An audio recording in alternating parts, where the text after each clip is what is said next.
ओम नमः शिवाय। शिवजी सदा सहाय। ओम नमः शिवाय। गुरुजी सदा सहाय। जय गुरुजी। शुक्राना गुरुजी। सभी संगत को जय गुरुजी। संगत जी, शिव महापुराण रुद्र संहिता भाग 5 का 31 से लेकर 35 अध्याय तक है। शुक्राना सभी संगत। देवताओं और दानवों का युद्ध, शंखचूड़ के साथ वीरभद्र का संग्राम, पुनः उनके साथ भद्रकाली का भयंकर युद्ध करना और आकाशवाणी सुनकर निवृत्त होना। शिवजी का शंखचूड़ के साथ युद्ध और आकाशवाणी सुनकर युद्ध से निवृत्त हो विष्णु को प्रेरित करना। विष्णु द्वारा शंखचूड़ के कवच और तुलसी के शील का अपहरण। फिर रुद्र के हाथों त्रिशूल द्वारा शंखचूड़ का वध। शंख की उत्पत्ति का कथन। सनत कुमार कहते हैं कि महर्षि, जब उस दूत ने शंखचूड़ के पास जाकर विस्तार पूर्वक शिव जी का वचन कह सुनाया तथा तत्वश उनके यथार्थ निश्चय को भी प्रकट किया, तब उसे सुनकर प्रतापी दानव राजा शंखचूड़ ने भी परम प्रसन्नता पूर्वक युद्ध को ही अंगीकार किया। फिर तो वह तुरंत ही मंत्रियों सहित रथ पर बैठा और उसने अपनी सेना को शंकर के साथ युद्ध करने के लिए आदेश दिया। इधर अखिलेश्वर शिव जी ने भी तत्काल ही अपनी सेना को तथा देवताओं को आगे बढ़ाने के लिए आज्ञा दी और स्वयं भी लीलावश युद्ध के लिए हो गए। फिर तो शीघ्र ही युद्ध आरंभ हो गया। उस समय नाना प्रकार के रणवाद्य बजने लगे। वीरों के शब्द और कोलाहल द्वारा चारों ओर गूंज उठे। मुने इस प्रकार देवताओं और दानवों का परस्पर युद्ध होने लगा। उस समय वे दोनों सेनाएं धर्मपूर्वक जूझने लगी। स्वयं महेंद्र वृषभ के साथ लड़ने लगे और विप्र चित्त के साथ शूर का धर्म युद्ध होने लगा। विष्णु दंभ के साथ भीषण संग्राम करने लगे।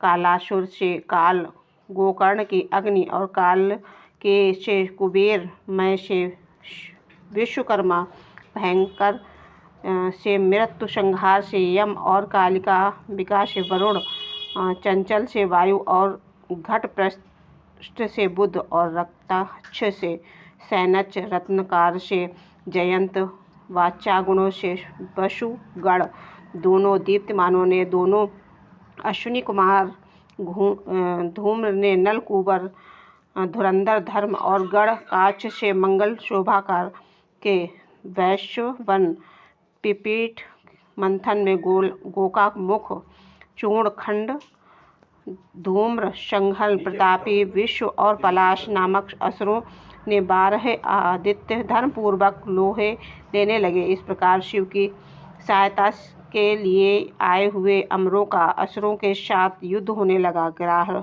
11 महारुद्र, महान बल, महापराक्रम से संपन्न 11 भयंकर असुर वीरों ने भिड़ गए। उग्र और चंड आदि के साथ, महामणि राहु के साथ चंद्रमा और शुक्राचार्य के साथ बृहस्पति धर्म युद्ध करने लगे। इस प्रकार उस महायुद्ध में नंदीश्वर आदि सभी शिवगढ़ से श्रेष्ठ दानवों के साथ संग्राम करने लगे। विस्तार भय से उनका पृथक वर्णन नहीं किया गया है। मुने, इस समय सारी सेनाएं निरंतर युद्ध में व्यस्त थीं और शुंभ काल्यसुत के साथ बट वृक्ष के नीचे विराजमान थे। उधर शंखचूड़ भी रत्नाभरणों से विभूषित हो करोड़ों दानवों के साथ रमणीय रत्न सिंहासन पर बैठा हुआ था। फिर देवताओं और असुरों में चिरकाल तक अत्यंत भयंकर युद्ध होता रहा। तदंतर शंखचूड़ भी आकर उस भीषण संग्राम में जुट गए। इसी बीच महाबली वीरभद्र समर भूमि में बलशाली शंखचूड़ ने जा भिड़े। उस युद्ध में दानव राज्य जिन जिन अस्त्रों की वर्षा करता था, उनको वीरभद्र खेल में ही अपने बाणों से काट डालते। व्यास जी, इसी समय देवी भद्रकाली ने समर भूमि में जाकर बड़ा भयंकर सिंहनाद किया। उनके उस शब्द को सुनकर सभी दानव मूर्छित हो गए। उस समय देवी ने बारंबार अट्टहास किया और मधुपान करके वे रण के मुंह से नृत्य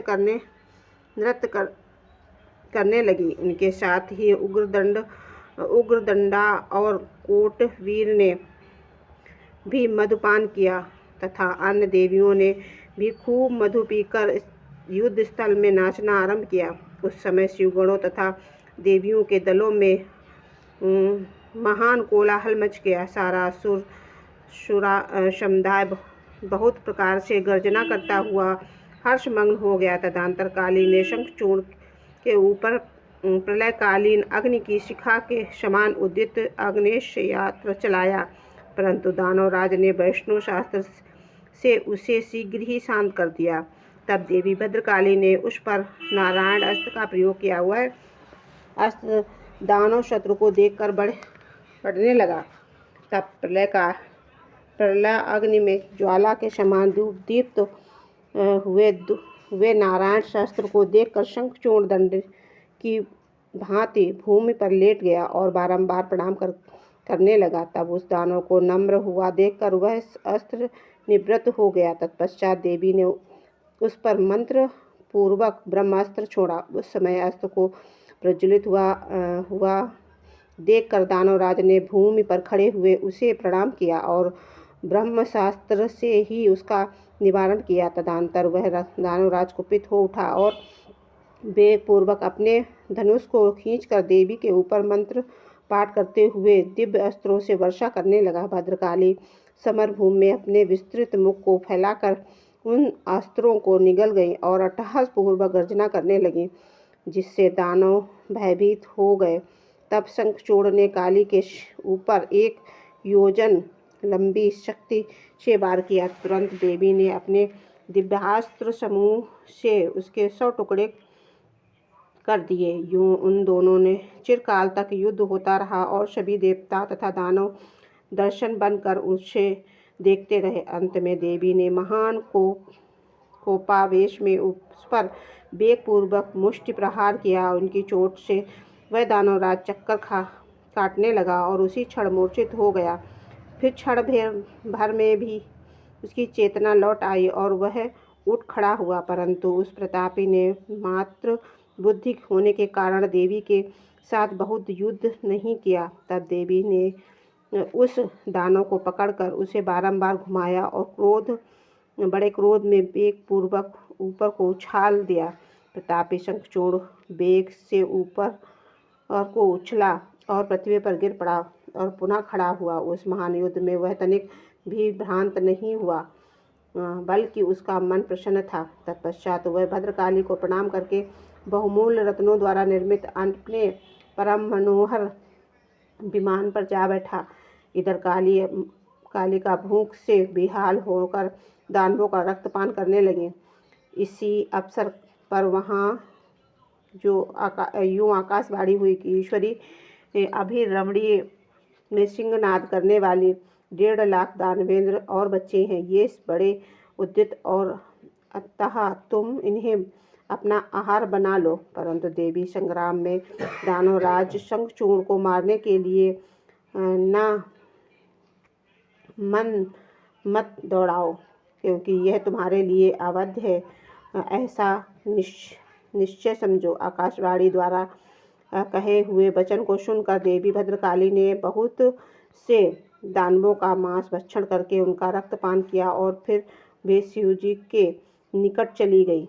वहां उन्होंने पूर्वापर क्रम से सारा युद्ध वृत्तांत कह सुनाया। व्यास ने कहा कि पूछा, महाबुद्धिमान सनत कुमार, काली का यह कथन सुनकर महेश्वरी ने उस समय क्या कहा और कौन सा कार्य किया, उसे आप वर्णन करने की कृपा करें, क्योंकि मेरे मन में उसे सुनने की प्रबल उत्कंठा है।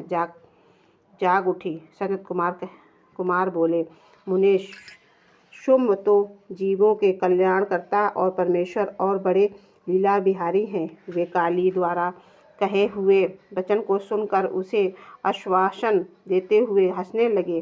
तदनंतर आकाशवाणी को सुनकर तत्वज्ञान विशारद स्वयं शंकर अपने गणों के साथ समरभूमि की ओर चले। उस समय से वृषभ नंदीश्वर सवार थे और उन्हीं के उन्हीं के समान पराक्रमी वीरभद्र, भैरव और क्षेत्रपाल आदि उनके छात्र में थे। रणभूमि में पहुंचकर महेश्वर ने वीर रूप धारण किया। उस समय उन रुद्र की बड़ी शोभा हो रही थी और वे मूर्ति काल से दिख रहे थे। और जब शंखचूड़ की दृष्टि शिवजी पर पड़ी तब वह विमान से उतर पड़ा और परम भक्ति के साथ दंड की भांति पृथ्वी पर लौटकर उनके सिर के बल उन्हें प्रणाम किया। इस प्रकार नमस्कार करने के पश्चात वह तुरंत ही अपने विमान पर जा बैठा और कवच धारण करके उनसे धनुष बाण उठाया। फिर तो दोनों ओर से बाणों की झड़ी लग गई। यूं व्यर्थ ही बाण वर्षा करने वाले शिव और शंखचूड़ का उग्र युद्ध सैकड़ों वर्षों तक चला। अंत में युद्ध स्थल में शंखचूड़ वध करने के लिए महाबली महेश्वर ने सहसा अपना वह त्रिशूल उठाया, जिसका निवारण करना बड़े बड़े तेजस्वी के लिए ही आवश्यक। अब तत्काल ही उसका निषेध करने के लिए यूं आकाशवाणी हुई, शंकर मेरी प्रार्थना सुनिए और इस समय इस त्रिशूल को मत चलाइए। ईश, यद्यपि आप क्षण मात्र से पूरे ब्रह्मांड का विनाश करने में सर्वथा समर्थ हैं, फिर इस अकेले दानव शंखचूड़ तो बात ही क्या है। तथापि आप स्वामी के द्वारा देव मर्यादा का विनाश नहीं होना चाहिए। महेश्वर, आप उसको सुनिए और मुझे सत्य और सफल बनाइए।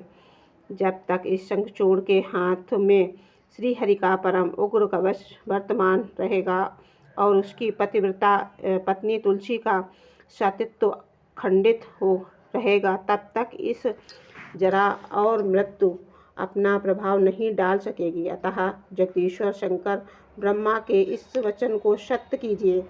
जब सत्पुरुषों के आश्रय स्वरूप शिव जी ने उस आकाशवाणी को सुनकर तथास्तु कहकर उसे स्वीकार किया और विष्णु को उस कार्य के लिए प्रेरित किया। फिर तो शिव जी की इच्छा से विष्णु वहाँ से चल पड़े। वे तो महामायावियों में भी श्रेष्ठ मायावी ठहरे। अतः उन्होंने एक वृद्ध ब्राह्मण का वेश धारण किया और शंखचूड़ के निकट जाकर उससे यूं कहा। वृद्ध ब्राह्मण बोले कि दानवेंद्र, इस समय मैं याचक होकर तुम्हारे पास आया हूँ, तुम मुझे भिक्षा दो। दीन वत्सल, अभी मैं अपने मनोरथ को प्रकट नहीं करूँगा। जब तुम दोनों स्वीकार कर लोगे तब पीछे मैं उसे बताऊँगा और तब तुम उसे पूर्ण करना। ब्राह्मण की उस बात सुनकर राजेंद्र शंखचूड़ का मुख और नेत्र प्रसन्नता से खिल उठे।